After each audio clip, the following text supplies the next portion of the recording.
kewenangan perawat, tapi kewenangan dokter ya. Kalau kewenangan dokter kita bisa melakukan kalau ada delegatif ya, atau pendelegasian. Kalau nggak ada kita tidak boleh melakukan pemasangan. Nah, indikasi pada pasien intubasi itu yang pertama pasien di jantung, ya, yang kedua pasien-pasien dengan sumbatan jalan nafas parsial, yaitu dengan bunyi stridor, penyebabnya adalah anatomis, biasanya udim laring. Nah, itu harus segera dipasang intubasi ya. Yang ketiga pasien-pasien gagal nafas yang akan dipasang ventilator. Jadi intubasi itu adalah alat bantu nafas. Jadi untuk bebaskan jalan nafas ya. Jadi membuat saluran nafas ya dari luar sampai ke trachea.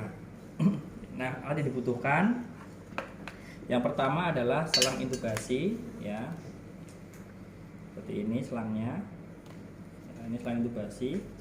Ada berapa ukuran dilihat dari sini, udah 6,0 ya. Kalau laki-laki biasanya tentang 7,5 sampai 9. Kalau wanita biasanya 7 sampai 8,5 ya besarnya. Cuma di klinis biasanya menggunakan ukuran jari kelingking dari pasien ya, sebesar itu yang dipilih untuk dimasukkan ke dalam saluran pernafasan pasien ya. Ini ada selang intubasi, ini namanya mandrin.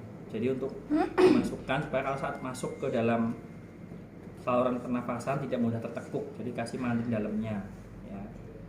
Nah, terus ini ada untuk melakukan fiksasi internal. Jadi kita butuh sepet ya, kasih 10 cc oksigen ya. Nanti kita saat sudah masuk kita lakukan fiksasi seperti ini. Maka ini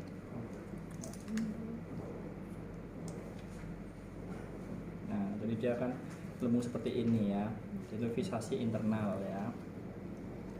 Kalau mengurangi dikurangi. Nah,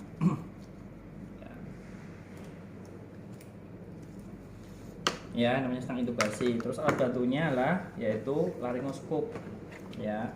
Laryngoskop cara masangnya seperti ini ya. Kalau lepas seperti ini ya. Jadi kalau belum bunyi klek, ini belum nempel di sini, belum apa namanya, belum ngait, jangan ditekuk seperti nanti patah ya, kayak gini. Nah ya, jadi kalau belum ngait jangan seperti ini, jangan diginikan, nanti patah ininya ya. Nah namanya laryngoskop ya. Terus kita ada lagi yang namanya OPA ya, nanti untuk membantu supaya selang tidak tergigit oleh pasien saat sudah masuk ya, mayo atau oropharyngeal airway ya. Terus ada lagi nih stetoskop yang ada untuk ngecek apakah masuk ke trakea tidak, karena esofagus itu sama trakea itu berjejer ya. Jadi kalau kadang masuknya ke esofagus maka dicek dengan stetoskop ya. 5 area 1, 2, 3, 4, 5. Kalau sini dua-duanya nanti kita kasih BVM, jadi alatnya kurang BVM lagi, 1 BVM. Maka saat kita dengan stetoskop sama suaranya, maka dia masuk ke trakea. Jadi ini percepatan karingan namanya. Ini bronkus ya, dia di sini nih tempatnya ya, letak ujung ET-nya di sini. Kalau pas maka saat diventilasi maka didengarkan stetoskop kanan kiri itu sama. Kalau masuk lambung berarti yang terdengar keras di sini. Ya, kalau masuk ini yang keras di sini paling keras, maka dia lebih ke sebelah kanan kedalaman. Biasanya dia masuk ke lebih kanan ya, condong ke kanan karena paru kanan lebih landai. Jadi dia masuk ke sebelah kanan. Makanya hati-hati, bahaya kalau sebelah kanan nanti kita ventilasi kolaps paru. Paham ya?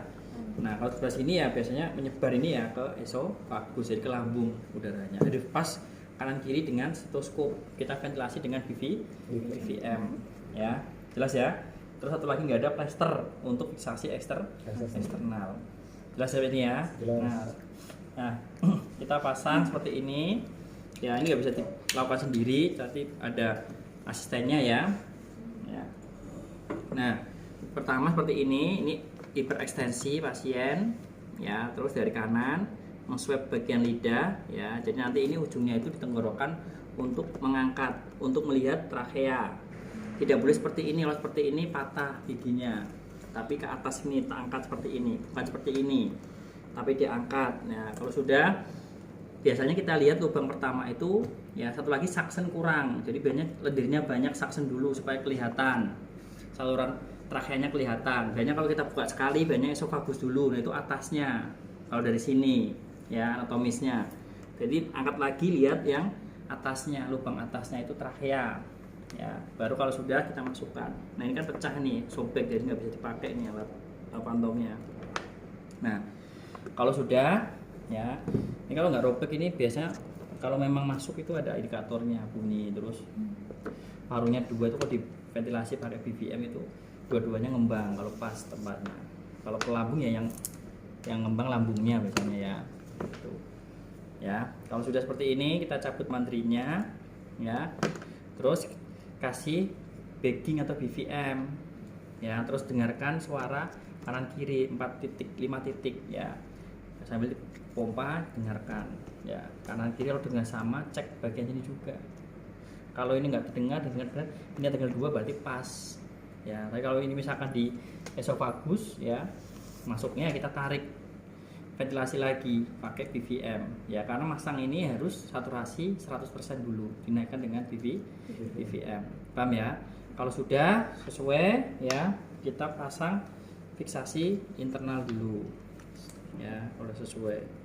Nah, fiksasi internal, terus fiksasi eksternal, terus kita pasang kovannya, kita pasangkan seperti ini, ya. Nah nanti seperti ini habisnya. Nah ini di BVM terus. Kalau ventilator sudah siap dikoneksikan ventilator, kalau enggak pakai ambubek, ya. Ya, jelas ya. Ya. Nah, jadi fiksasinya internal sama eksternal. Oke, jelas? Jelas. Ada pertanyaan? Ya, ini rusak nih sobek ya salurannya.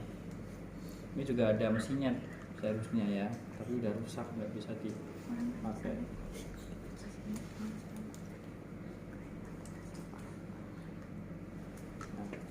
Oke, kalau tidak ada silahkan dicoba satu-satu bergantian sebagai pengetahuan.